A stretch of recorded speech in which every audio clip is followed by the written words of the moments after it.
अब यहाँ पर आप देख सकते हो एनडीए में यानी भाजपा का जो गठबंधन है उसमें नीतीश कुमार, प्रधानमंत्री मोदी हैं, और जो इंडिया गठबंधन है, महागठबंधन आप कह सकते हो, उसमें राहुल गांधी हैं, तेजस्वी यादव हैं और तमाम विपक्ष के बड़े बड़े नेता हैं, और अन्य में जन सुराज है और यहाँ पर अवैसी साहब है। लेकिन यहाँ पर जिला मधुबनी आप देख सकते हो 10 विधानसभा की सीटें आती हैं और मधुबनी में भाजपा गठबंधन के खाते में 3 सीटें जा रही है, जबकि महागठबंधन तेजस्वी यादव के खाते में 6 सीटें जा रही है।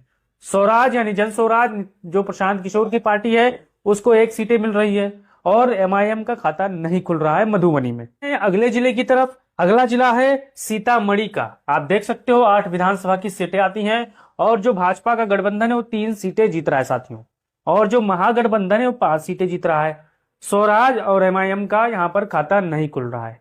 अब आगे चलते हैं शिवहर की तरफ। 1 सीटें आती हैं, ना इसमें भाजपा गठबंधन का खाता खुल रहा है, ना ओवैसी का खाता खुल रहा है, ना स्वराज का खाता खुल रहा है। सिर्फ महागठबंधन 1 सीटें यहाँ पर हासिल कर रहा है, क्योंकि यहाँ पर जितने भी सीटें मैं आपको बताने वाला हूं मैं अपनी तरफ से नहीं बताता हूं। जो डाटा आते हैं, जो लीक्स निकल के आते हैं, जो ओपिनियन पोल आते हैं, मैं वही आपको बताने की कोशिश कर रहा हूं साथियों। अब यहाँ पर पश्चिमी चंपारण में 9 विधानसभा की सीटें हैं। यहाँ पर एनडीए 4 सीटें, जबकि महागठबंधन 5 सीटें और स्वराज और अन्य के खाते में कोई सीटें नहीं जा रही है। अब यहाँ पर पूर्वी चंपारण में 12 सीटें आती हैं, जिसमें भाजपा गठबंधन 4 सीटें और महागठबंधन 8 सीटें, और यहाँ पर इन दोनों का कोई खाता नहीं खुल रहा है साथियों। अब आगे चलते हैं सुपौल की तरफ। 5 विधानसभा की सीटें आती हैं, जो भाजपा गठबंधन के खाते में 2 और यहाँ पर महागठबंधन के खाते में 3, और बाकी कोई का खाता नहीं खुल रहा है साथियों।